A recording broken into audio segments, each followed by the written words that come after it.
Assalamualaikum warahmatullahi wabarakatuh. Alhamdulillah. Alhamdulillahilladzi an'ama bi ni'matil iman wal islam wa ja'alal laila wan nahar wa syakhrul syamsa wal qamar. Alhamdulillah hamdan wa syukrulillah amma ba'd. Baiklah, di sini saya akan menyampaikan atau belajar menafsir amalikan surah Az-Zumar ayat 1 sampai seterusnya. A'udzu billahi minasy syaithanir rajim. Bismillahirrahmanirrahim. Tanzilul kitabi minallahil azizil hakim. Inna anzalna ilaikal kitaba bil haqqi fa'budillaha mukhlishan lahuddin. Ala lillahi dinul khalis walladzina ittakhadhu min dunihi awliya lillah ma na'buduhum illa liyuqarribuna ilallahi zulfa innallaha yahkumu bainahum fima hum fihi yakhtalifun innallaha la yahdi man huwa kadzibun kaffar. Lau aradallahu an yattakhidha waladan lastafa mimma yakhluqu ma yasha'u subhanah wallahul wahidul qahhar. Khalaqas samawati wal arda bil haqq yukawwirul laila 'alan nahari wa yukawwirun nahara 'alal lail wa sakhkhara asy-syamsa wal qamar kullun yajri li ajalin musamma ala huwal azizul ghaffar. Shadaqallahul azim. Tanzilul kitab, diturunkannya kitab itu Al-Quran ini, minallah, dari Allah, oleh Allah, Al-Azizul Hakim, yaitu yang maha mulia, yang maha bijaksana. Kitab Al-Quran ini diturunkan oleh Allah yang maha mulia dan maha bijaksana. Tanzilul kitab, yang pertama di sini kita belajar mengimani bahwasanya Al-Quran adalah kitab yang diturunkan oleh Allah, dan kita mengimani juga kitab-kitab selain Al-Quran, yaitu seperti kitab yang diturunkan pada nabi-nabi selain Nabi Muhammad seperti Taurat, Injil, dan Zabur. Kita harus mengimani semuanya, bukan hanya mengimani Al-Quran saja. Tapi di sini karena kita pelajari atau belajar menafsirkan Al-Quran, kita mengimani Al-Quran, yaitu yang diturunkan oleh Allah yang maha Al-Azizul Hakim, yaitu yang maha mulia dan maha bijaksana. Yang kedua yaitu kita belajar atau mencontoh sifatnya Allah, yaitu sifat yang bijaksana, mulia dan bijaksana. Bijaksana itu bagaimana? Contohnya itu dalam kehidupan kita menegakkan keadilan. Ya, dengan menegakkan keadilan, kita itu termasuklah orang-orang yang mendekati sifat kebijaksanaan. Ayat selanjutnya yaitu inna anzalna ilaikal kitaba bil haqqi fa'budillahu mukhlishan lahuddin. Inna anzalna, sungguh kami menurunkan, ilaika, kepadamu Muhammad, alkitab, yaitu kitab Al-Quran ini. Kita yang kedua itu kita contohlah sifat Nabi, bagaimana perjuangannya Nabi dan jerih payahnya Nabi ketika menyampaikan Al-Quran. Al-Quran ini ketika disampaikan itu, dalam Al-Quran kan yang pertama itu surah Al-Alaq, itu disuruh membaca. Terus kemudian setelahnya itu Ya ayyuhal muddatsir. Nah, bagaimana Nabi Muhammad itu berjuang dalam menyampaikan, mensiarkan Al-Quran itu sangat banyak rintangan dan tantangan. Tapi kita meniru sifat, bagaimana sifat perjuangannya. Karena ketika Nabi Muhammad menyampaikan itu dan dua cara. Yang pertama itu secara sembunyi-sembunyi. Ya, bagaimana Nabi Muhammad dari ke teman dekat, kerabat-kerabat terdekat itu menyampaikan Al-Quran. Kemudian yang kedua yaitu dengan secara terang-terangan. Secara terang-terangan pun Nabi Muhammad itu menunggu perintah dari Allah, yaitu pasda bima tu'maru wa arid 'anil musyrikin. Itu ketika diperintahkan pasda bima tu'maru dan berpalinglah wa arid 'anil musyrikin, dan berpalinglah dari orang-orang yang musyrik. Itu baru Nabi Muhammad berdakwah secara terang-terangan. Ya, kita mencontoh lah bagaimana Nabi itu menyampaikan Al-Quran, yaitu Al-Quran bil haq. Itu kita mengimani juga bahwa Al-Quran ini adalah suatu kitab yang menggambarkan itu kebenaran, membawa suatu kebenaran. Kita harus mengimani itu. Fa'budillah, maka sembahlah Allah, ya. Selanjutnya di sini kita berusaha untuk menyembah Allah dan tidak menyekutukannya. Menyekutukannya itu tidak hanya dengan menyembah berhala, kan, tapi lebih mengutamakan sesuatu daripada Allah. Itu juga termasuk contoh dalam HP lah, kasus HP. Orang ketika ketinggalan HP langsung panik cari HP-nya di mana, kan, tapi ketika mereka lupa sholat malah biasa-biasa saja. Nah, kita hindari seperti itu, menjadi orang-orang seperti itu. Fa'budillahu mukhlishan lahuddin, dengan tulus dan ikhlas beragama kepadanya. Kita itu berusaha dalam beribadah itu tulus lillahi ta'ala, dengan penuh tulus dan ikhlas. Kita berusaha, inna sholati wa nusuki wa mahyaya wa mati lillahi rabbil alamin. Nah, itu kita harus mempelajari dengan sebenar-benarnya bagaimana bahwa sholat kita itu kita mempunyai kewajiban, bukan suatu pilihan, bahwa kita tanggung jawab kita, kewajiban kita harus sholat, bukan malah. Ayat selanjutnya, ala lillahid dinul khalis, ingatlah hanya milik Allah agama yang murni. Ya, kita banyak-banyak ingat bahwasanya hanya milik Allah itu maksudnya adalah hanya agama-agama Allah itu yang murni.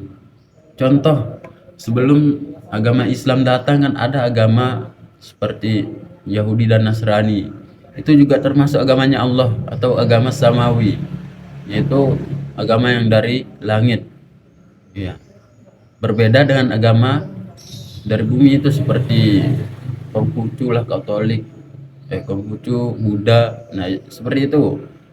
Kita percaya bahwa agamanya Allah itulah yang murni dari Allah. Pengajarannya juga bahwasanya sebelum datang Islam kan agama-agama sebelumnya itu seperti Nasrani dan Yahudi. Setelahnya dalam Islam itu disempurnakan dalam bentuk Islam. Kita juga percayai agama itu, agama sebelum Islam itu adalah agamanya Allah. Ya. Walladzina ittakhadhu min duni awliya ma na'buduhum illa liyuqarribunallahi zulfa.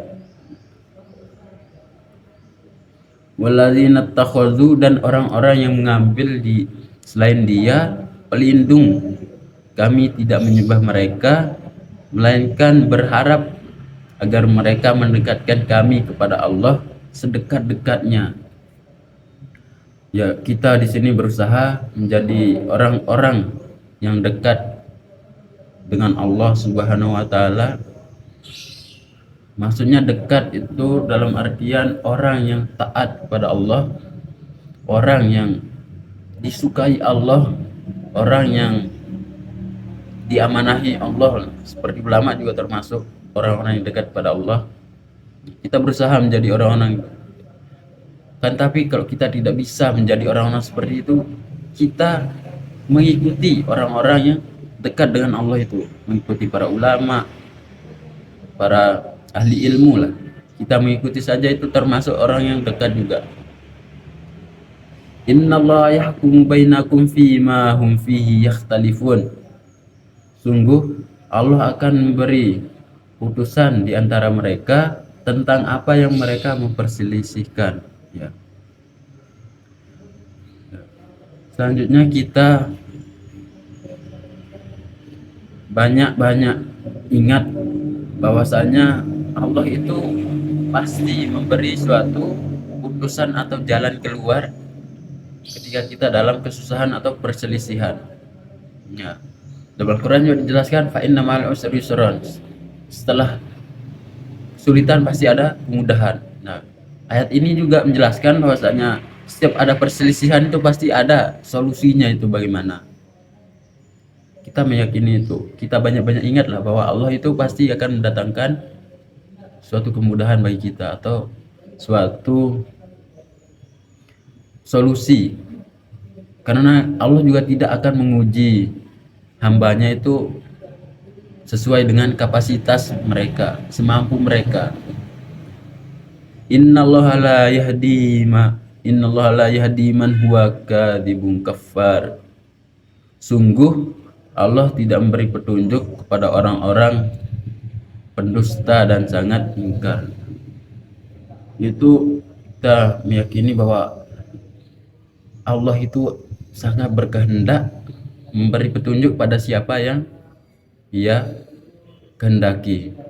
Contohlah bahkan orang-orang yang nauzubillah, ya, yang pernah membunuh, mungkin orang kriminal, bisa saja Allah memberikan mereka petunjuk asalkan Allah memberi kehendak, karena Allah itu punya sifat jaiz, ya. Allah bisa melakukan sesuatu yang Ia kehendaki dan mungkin bisa tidak Ia lakukan. Itu semua kita diberi petunjuk oleh Allah, yaitu dengan dibukakan hati kita,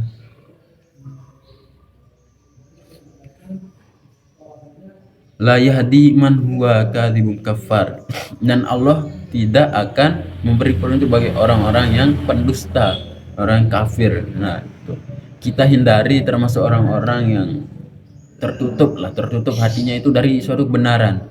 Ketika kita dinasihati, contohnya, ya, ketika kita dinasihati itu kita malah tidak menerima karena alasan tertentu lah. Contoh alasannya itu karena orang yang menasihati kita lebih kecil dari kita atau lebih kurang ilmunya, itu masih kurang dari kita. Kita hindari menjadi orang seperti itu, karena itu termasuk orang-orang yang tertutup dari suatu kebenaran. Ketika kita dinasihati tapi kita tidak menerima nasihat itu, ya. Ayat selanjutnya, lau aradallah, Allah itu berkehendak ayat takhidha waladan, mengambil anak, lastafa, yaitu akan memilih anak, akan memilih dia, bima, dari apa yang yakhluqu may yasha, telah diciptakannya apa yang dikehendaki. Maksudnya sini itu kita meyakini bahwasanya Allah itu dalam menciptakan anak itu juga Allah memiliki kehendak sepenuhnya. Bahkan ketika baru masih dalam kandungan itu, Allah dijelaskan dalam Al-Quran,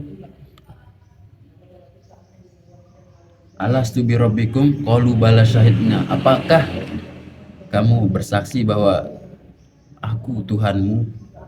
Itu Allah berkata seperti itu.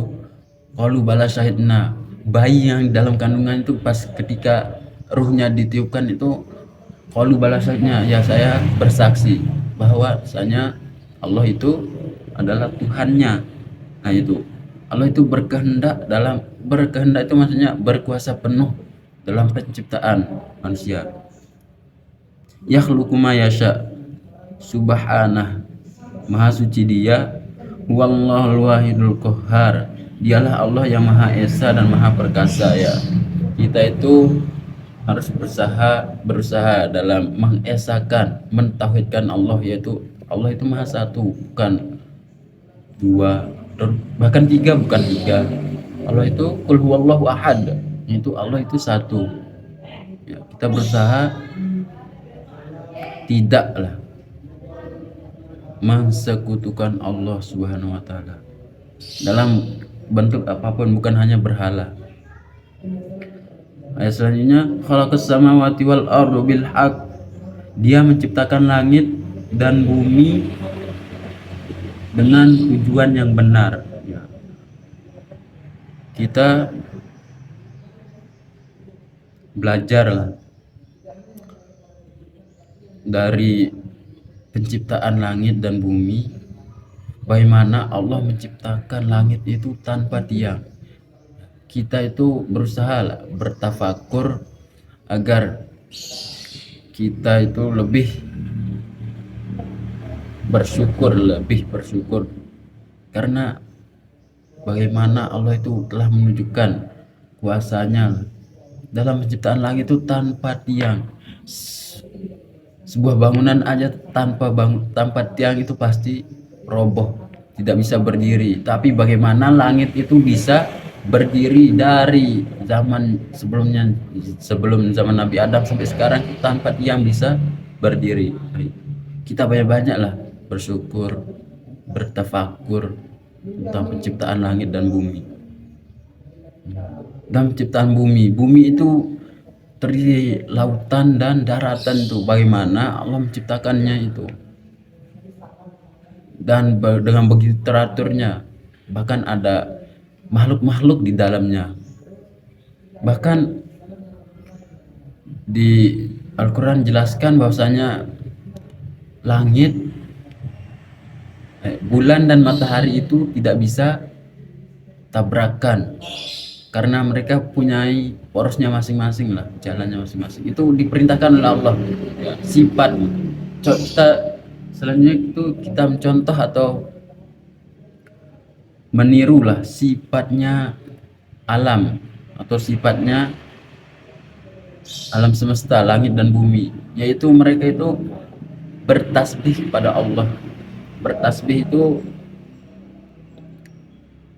taat, tunduk pada Allah.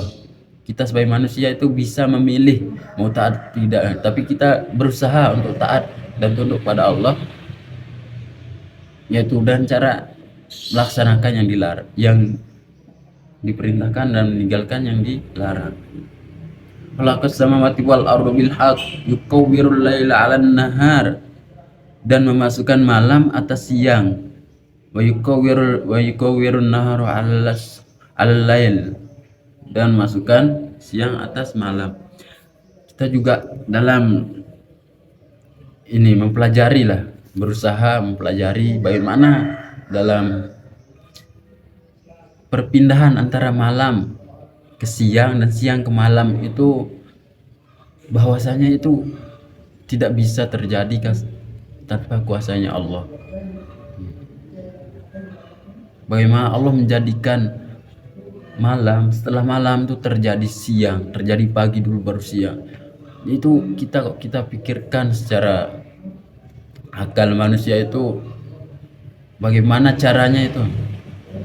Kita dengan lampu aja baru menerangi satu ruangan saja, tapi Allah itu dengan munculnya matahari menerangi sebumi lah. Nah itu kita banyak-banyak belajar dari penciptaan langit dan bumi. Jelaskan juga dalam Al-Quran, inna fi khalqis samawati wal ard, yaitu sungguhnya dalam penciptaan langit dan bumi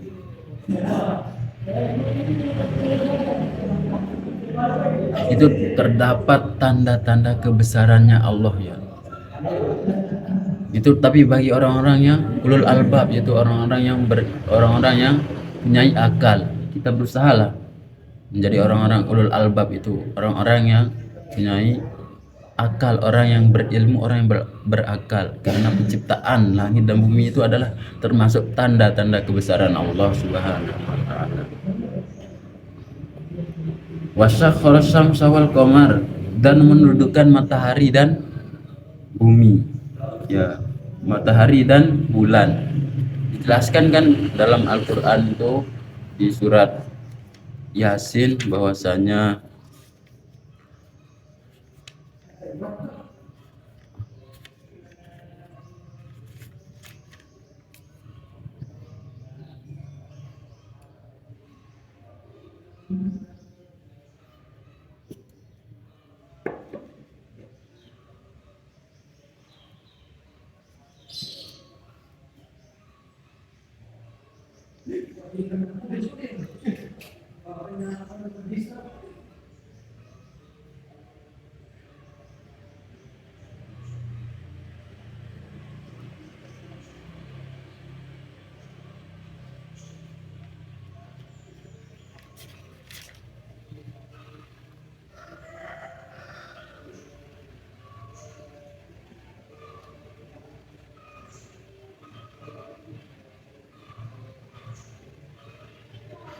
wasyamsu tadri limustaqarril laha.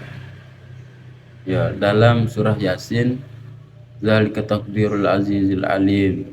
Surah Yasin ayat 38. Dan matahari berjalan di tempat peredarannya, demikianlah ketetapan Allah yang maha kuasa dan maha mengetahui. Itu matahari tunduk kepada Allah dengan berjalan sesuai peredarannya itu. Itu yaitu Allah menundukkan matahari dan bumi, bahkan dan bulan juga punya edarannya sendiri.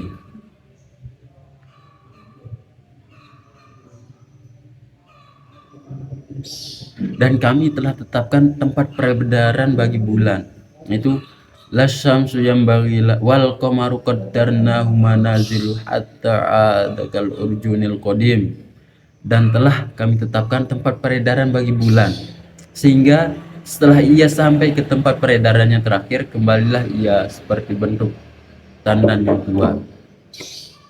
Nah, selanjutnya di ayat selanjutnya juga disahkan bahwa lasyamsu yanbaghilah antudrikal qamar wa la yusabikun nahar wa kullun fi falakin yasbahun. Tidaklah mungkin bagi matahari mengejar bulan, dan malam pun tidak dapat mendahului siang. Masing-masing berada pada garis yang edarnya, yaitu. Jadi mereka itu tunduk dengan tidak ini melakukan tabrakan. Kalau mereka tidak tunduk itu otomatis mereka tabrakan. Karena mereka mempunyai edaran untuk garis edaran masing-masing, mereka itu tunduk dan taat dari garis itu, maka itu tidak mungkin bagi matahari bertabrakan dengan bulan, dan tidaklah mungkin malam mendahului siang. Itu wasyahru syamsu wal qamar kullun yajri li ajalin musamma. Masing-masing berjalan li ajalin musamma, menurut waktu yang ditentukan, yaitu tadi itu bulan, matahari, bumi dan langit itu udah mempunyai jalan-jalannya masing-masing. Bahkan bukan hanya itu, contoh dalam planet-planet yang lain juga seperti Merkurius, Venus, Bumi, Mars, Jupiter sampai Pluto itu kan mempunyai garis masing-masing, garis edaran masing-masing. Bahkan matahari juga mempunyai garis edarannya. Jadi kita mempelajari itu, kita banyak-banyak mempelajari itu agar kita lebih mengetahui bahwasanya itu adalah bentuk dari kebesaran kekuasaan Allah Subhanahu wa taala. Ya.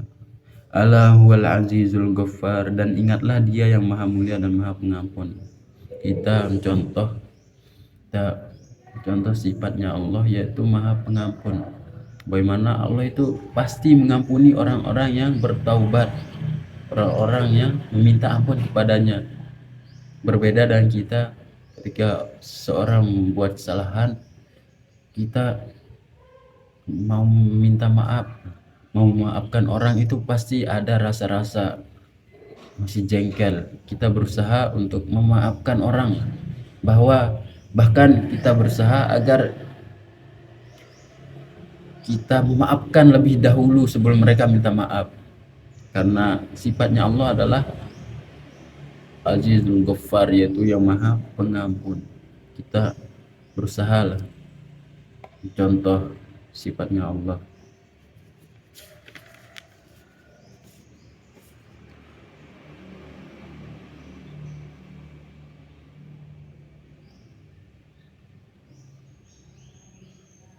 Ayat selanjutnya yaitu khalaqakum min nafsin wahidatin tsumma ja'ala minha zawjaha wa anzalakum minal an'ami thamaniyata azwaj yakhluqukum fi butuni ummahatikum khalqan min ba'di khalqin fi dhulumatis thalath dzalikumullahu rabbukum lahul mulk la ilaha illahu fa anna tusrafun. Kalau min nafsin, dia menciptakan kalian dari Adam. Kita percaya bahwa kita itu berasal dari Adam, dari Nabi Adam, bukan dari seperti teori-teori orang ilmuwan-ilmuwan tuh bahwa kita dari kera atau kita dari apalah, dari dewa. Nah, kita itu meyakini bahwa kita itu diciptakan dari Adam. Adam diciptakan dari tanah. Kalau min nafsin wahidatin, yaitu kita diciptakan dari Adam wahidatin, kemudian yang satu, tsumma ja'ala minha zawjaha, dan dijadikan darinya itu pasangan, yaitu Hawa dari tulang rusuknya. Wa anzalalakum minal an'am, dan dia menurunkan untuk kalian dari binatang ternak 8 pasangan. Di sini jelaskan penciptaan Adam dan Hawa dan penciptaan binatang 8 pasang binatang ternak. Tuh, kita mengimani bahwasanya kita berasal dari Adam tadi, bukan dari kera, dari manusia purba, dari dewa, keturunan dewa apa, kita hindari itu. Tapi kita berasal dari Nabi Adam dari tanah. Yakhluqu fi butuni ummahatikum, dia menciptakan kalian dalam perut ibu kalian. Khalqan, ciptaan, dengan satu kejadian. Mim ba'di khalqin, sesudah penciptaan kejadian. Fi zulumat salas, dalam kegelapan yang ketiga. Dzalikumullahu rabbukum, demikianlah Allah Tuhan kalian, lahul mulk, baginya itu kerajaan, la ilaha illahu, tidak ada Tuhan kecuali Dia, fa anna tusrafun, maka bagaimana kalian dipalingkan. Kita itu berusahalah mengimani Allah seesa-esanya, setauhid-tauhidnya. Qul huwallahu, dalam hati kita itu dikatakan qul huwallahu ahad, qul huwallahu ahad. Bahwa Allah itu satu dan Allah itu tidak beranak dan tidak diperanakkan. Berbeda dengan Tuhannya orang Nasrani, orang Kristen dan Katolik, yaitu Allah, Tuhan mereka itu ada 3. Ya, 3 itu ada ibu, bapak, dan anak. Ya, itu kita hindari seperti mereka itu, termasuk orang-orang yang menyekutukan juga, menunjukkan bahwa Allah itu bekerja sama. Contohnya dalam kasus kaum kafir Quraisy itu, mereka percaya adanya Allah, tapi mereka itu menyembah berhala itu agar lebih dekat, agar ini perantara kita kepada Allah, kata mereka.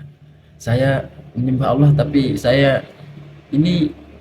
tidak menyembah berhala, tapi ini sebagai perantara agar lebih dekat pada Allah. Nah, kita hindari seperti orang-orang kafir Quraisy itu, bahwasanya ketika kita mau beribadah mendekatkan diri pada Allah langsung saja, bukan melalui perantara.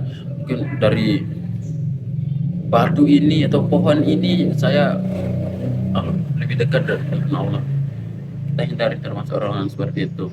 Mungkin sekian yang dapat saya sampaikan, kurang dan lebihnya saya mohon maaf sebesar-besarnya. Hadanallahu wa iyyakum ajma'in. Allahumma fiqil aqwam. Assalamualaikum warahmatullahi wabarakatuh.